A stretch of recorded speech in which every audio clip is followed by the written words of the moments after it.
En RCR presentamos Hablemos de Políticas Públicas. Entrevistas, comentarios y el análisis especializado sobre los diseños, gestión y la evaluación de las políticas públicas en el país. Con la conducción de Gustavo Nakamura. Hablemos de Políticas Públicas.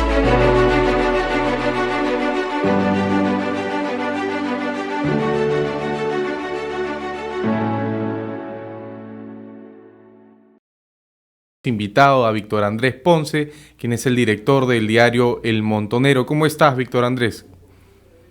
Buenas tardes, Santiago. Gracias por la invitación.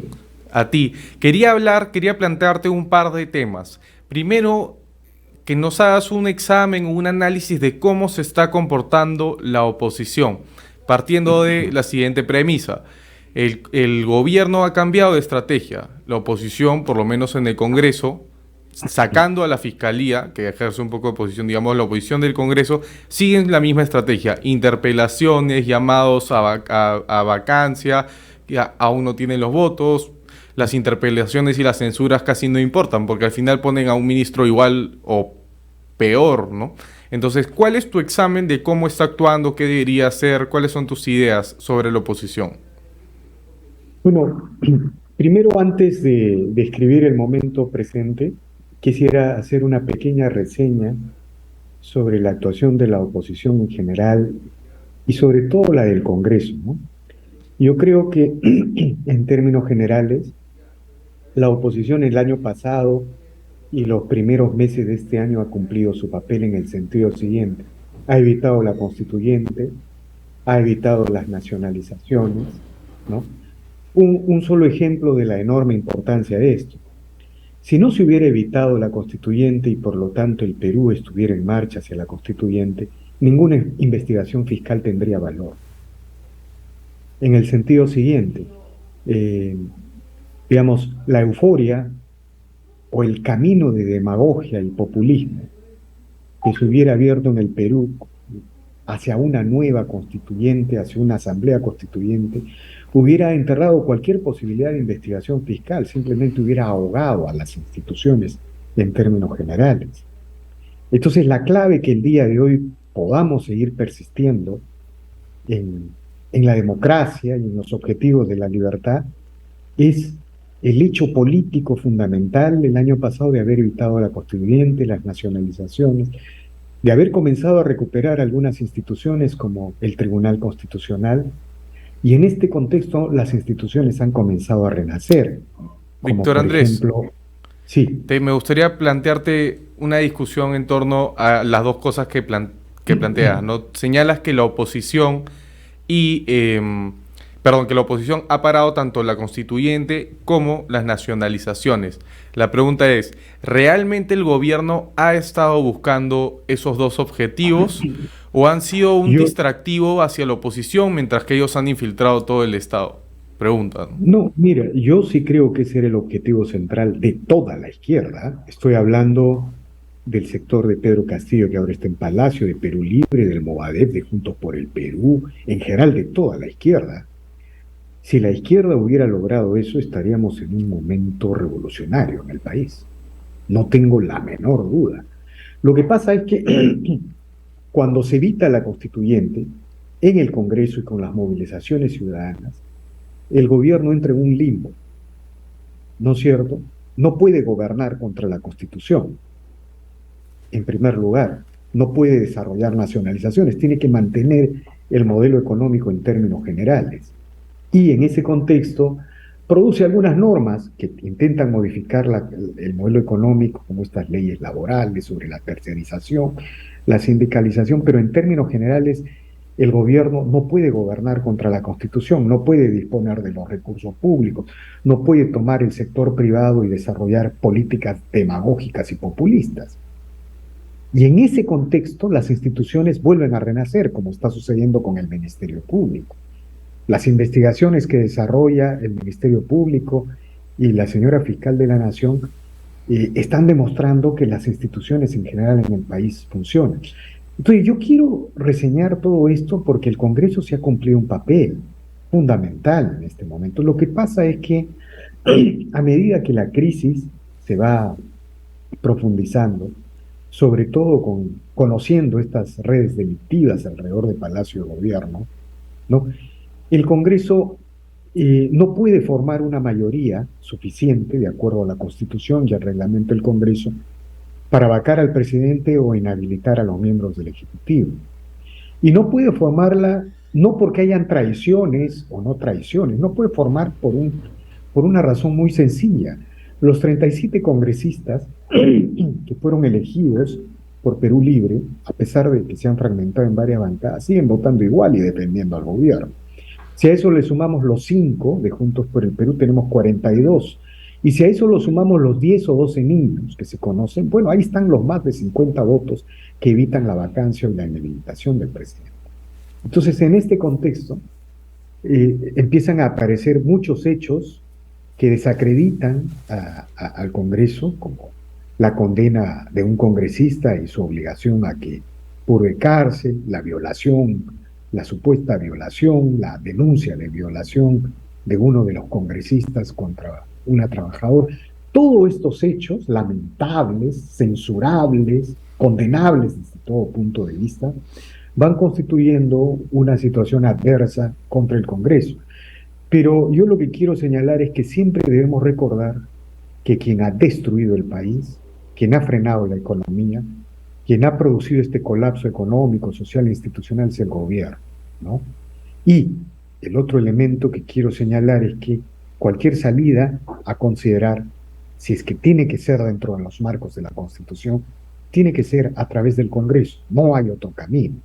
Cualquier otro camino sería recurrir a un golpe de masas que rompería y quebraría la unidad constitucional o a estas invocaciones alarmantes hacia un golpe militar que igualmente quebrarían la constitucionalidad. Una de las claves para enterrar el comunismo, la amenaza bolivariana por varias décadas en el país, es que las instituciones funcionen y el sistema republicano y sus instituciones logren conjurar la amenaza chavista, colectivista, que todavía persiste a través del gobierno de Pedro Castillo, pero dentro de los marcos constitucionales. Si eso sucede, el sistema republicano y las instituciones se van a enraizar en el país por un largo plazo. Generalmente las democracias que han durado, las democracias longevas, son las que han enfrentado y han superado victoriosamente este tipo de retos, de encrucijadas, ¿no? Por supuesto, pero yendo más hacia, o sea, muchas gracias por la explicación. Yendo más hacia el momento presente, ¿no? Y entendimos que sí ha tenido un valor el modus operandi de la oposición en este momento. Ahora el presidente ha cambiado de estrategia, ¿no? Creo que eso es algo visible. Es un presidente mucho más activo, incluso en medios de comunicación, es más activo en cuanto a su gira al país. ¿Tú qué crees que esto se explica y cómo combatirlo, ¿no? Porque está subiendo en su aprobación, ¿no? En un mes ha subido 5%, que no es poca cosa, ¿no? Sí, mira, yo lo primero que te debo señalar es que el presidente, el principal objetivo de Pedro Castillo en este momento probablemente sea evitar la cárcel y evitar la cárcel de sus familiares o su entorno más cercano con el desarrollo de estas 5 o 6 investigaciones que desarrolla el Ministerio Público. En ese sentido, Pedro Castillo es uno de los presidentes más débiles de la historia. No hay que confundir en el análisis, ¿no? Mira, a un presidente que le impiden salir del país, es un presidente que está con impedimento de salida del país, decretada políticamente por el Congreso. No lo ha decretado el Poder Judicial, pero lo ha decretado el Congreso. De modo tal que si él quiere salir del país, estaría desarrollando una fuga, ¿no es cierto? Es un presidente que en frente de él han allanado la casa residencial y han detenido a una hija, a un familiar muy cercano suyo. Es un presidente que tiene a todo su entorno familiar comprometido en investigaciones, por lo tanto, es uno de los presidentes más débiles en la historia del país. Y su único objetivo es evitar la cárcel, y por eso se aferra al poder. Ahora bien, El presidente puede estar subiendo 5 puntos porque en política, y ese es uno de los problemas de la política el día de hoy en el Perú, hay algo que se llama overkilling. Lo que podría estar sucediendo es que al presidente se le está golpeando en demasía y en algunos sectores puede comenzar a victimizarse. Eso es lo que podría estar sucediendo. Este, Creo que esa es una manera de aproximarse a un análisis más discreto, más racional, creo yo. Yo no creo que el presidente esté subiendo por méritos propios, ¿no? Se llama overkilling eso, o sea, un exceso de victimización. Ahora, por otro lado, el presidente está haciendo una serie de fuegos artificiales, intentándonos presentar que está desarrollando una estrategia con los sectores populares. Esta es una reunión con los mineros informales, con los sectores populares, los viajes a provincias, intentando señalarnos que él ha decidido radicalizarse recurriendo a los sectores populares para enfrentarlos contra el sistema y la derecha y el Congreso golpista. Más o menos esa es una estrategia. Pero esa estrategia es un juego de imágenes, un juego de artificios. ¿Por qué? El presidente ya no ha quebrado su relación con el pueblo. Y es muy difícil que la recupere. Cuando un presidente quiebra su relación con la gente y con el pueblo, que tanto él suele invocar, es muy difícil que la recupere. La prueba de ello es que el día 26 de julio pasado, ¿no? El gobierno y el ejecutivo, con todos los prefectos y subprefectos que hemos visto desfilar en estas imágenes, querían convocar una marcha masiva en Lima. Pretendían convocar a 100.200 personas que marcharan contra el Congreso exigiendo el cierre del legislativo. Bueno, no lograron convocar ni a 100 ni a 200 personas porque el gobierno es rechazado ahí donde va, ¿no? Y en ese contexto tenemos que entender estos fuegos de artificio que desarrolla la estrategia presidencial de supuestamente aparecer rodeado con un halo popular. El presidente es rechazado donde va. Y esto es así porque ha habido también una estrategia correcta en la oposición, creo yo. Si el presidente hubiera sido vacado el año pasado, probablemente la oposición peruana hubiera pisado el palito histórico, hubiera cometido el más grave error histórico, y el día de hoy el eje chavista bolivariano en América Latina tendría un Allende del Sur, perdón, un Allende andino, ¿no?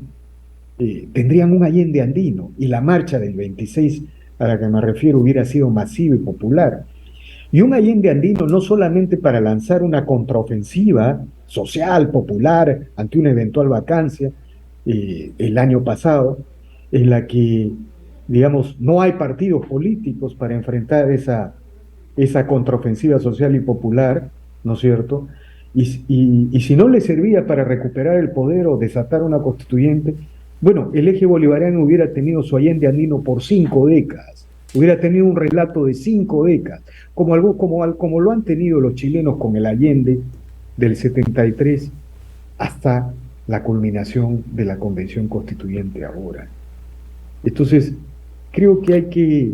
¿Sientes, Víctor Andrés, que a la izquierda peruana le falta un líder de esa magnitud?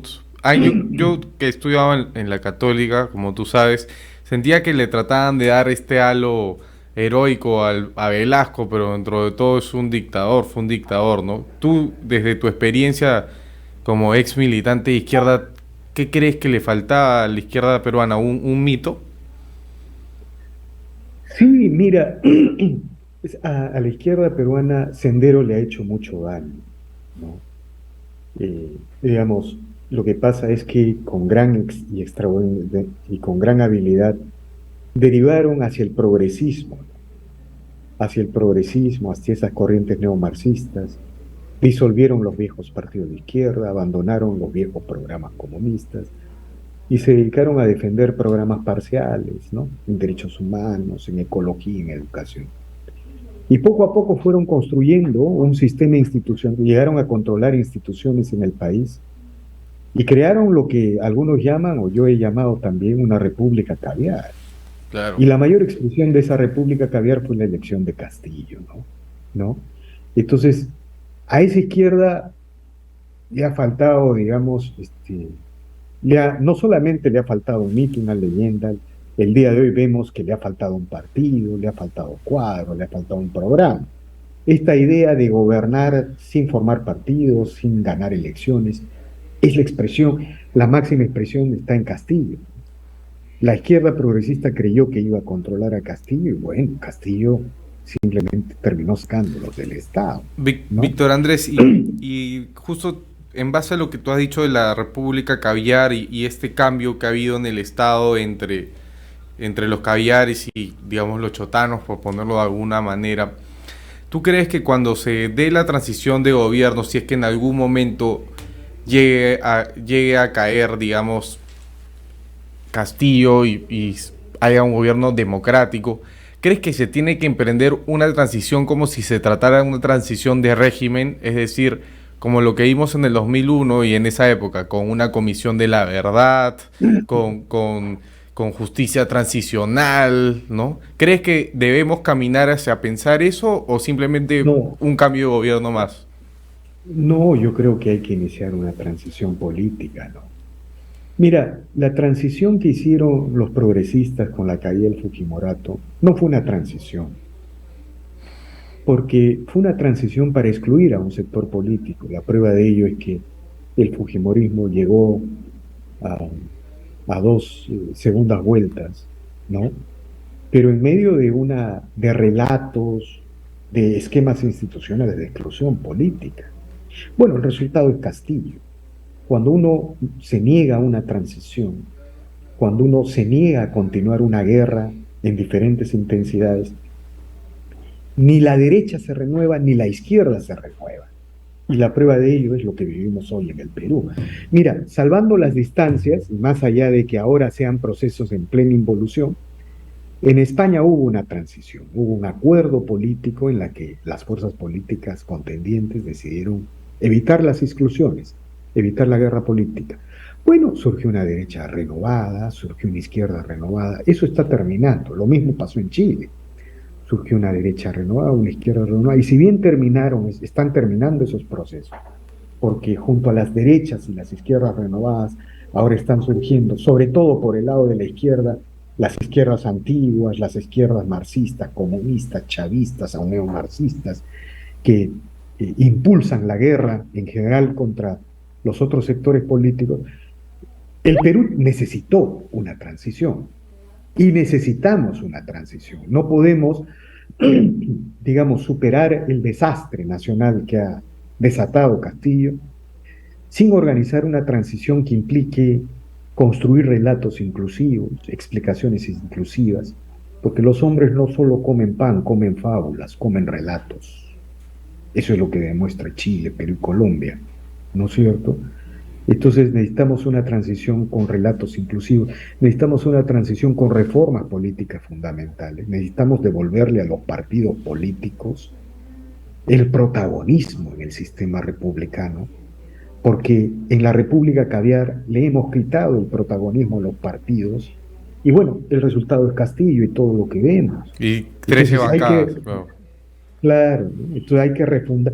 El transfugismo se convirtió en una norma en la República Caviar, se promovió, se fomentó la República, y bueno, lo que estamos viviendo es este Congreso. A mí lo que llama más la atención de los sectores progresismos es un cierto cinismo intelectual, ideológico, ¿no? Lideran una crítica frontal contra el Congreso y no perciben que las políticas públicas que ellos fomentaron son los que han producido este Congreso. Por ejemplo, la no reelección de los parlamentarios produce este Congreso. Es que ellos Víctor Andrés, en mi opinión también, tienen un discurso democrático, pero terminan siendo digamos, reproduciendo todas las peores dinámicas del populismo en la acción, ¿no? Solo que van con un caballo de Troya que es, digamos, este discurso democrático, globalizado, etcétera, pero a la hora fomentan cierre de congresos, separan a la sociedad entre limpios y no limpios, o caviares y no caviares, ¿no? O fujimoristas y antifujimoristas. Siguen todo el patrón de división social digamos, del país, de destrucción institucional, solamente que como son más educados, entonces no parecen un populista silvestre o un populismo más silvestre como los que estamos acostumbrados. Para finalizar, Víctor Andrés, te quería preguntar, ¿cómo crees que debemos volver a tener partidos políticos, ¿no? Que era algo que acabas de plantear. Yo lo que creo, mira, te voy a ser muy sincero, ¿no? Yo no veo nada nuevo bajo el sol. O sea, he visto a los jóvenes libres que han surgido, reproducen los mismos problemas de los viejos políticos, pero ninguno de sus aciertos. Todo es fragmentación, todo es exclusión, no hay capacidad de organizar esquemas ideológicos, culturales, para formar organizaciones políticas. Y creo que todo va a ser peor. He visto incluso a los jóvenes abogados constitucionalistas que hablan muy bien y tienen formación incluso, pero no tienen el expertise que produce la política y que no se aprende en universidades y en ningún libro, que solo se aprende en el Congreso, en las instituciones del Estado y sobre todo en los partidos políticos. Entonces, si no vuelve la buena política, yo creo que el sistema republicano no va a tener futuro. En ese sentido, yo creo que hay que, no sé cómo llamarlo, ¿no? refundar a los actuales partidos políticos. Yo creo que Fuerza Popular debe pasar a ser una fuerza superior, con intelectuales, con jóvenes. Lo mismo debe suceder con Avanza País, con Renovación, con Alianza para el Progreso, incluso con Acción Popular, seguramente desgajándose, separándose de los llamados niños, y con el Partido Morado, con Juntos por el Perú. Los progresistas del Perú tienen un lugar en la República, pero no pueden seguir pensando que este sistema de gobernar detrás de las instituciones o dentro de las instituciones, sin presentar programas, sin ganar elecciones, puede continuar. Eso es lo que produce Castillo. Entonces, los progresistas también tienen que organizarse. Juntos por el Perú y el Partido Morado deben ser una sola fuerza. Y todos los intelectuales que suelen hablar y predicar en los medios de comunicación deben pasar a formar partidos políticos, porque son gente activista que generalmente ejerce funciones en el Estado. Entonces, todo esto demanda una refundación de la política y de un entendimiento.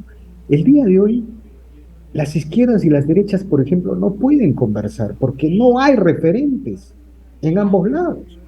Y por otro lado, finalmente, la centro derecha tiene que avanzar hacia el frentismo. Es decir, tiene que avanzar a formar una convergencia de partidos que se exprese en el Congreso, más de 50 votos, una votación de hierro, 50 votos, que logre atraer a los 40 restantes para formar una mayoría sólida.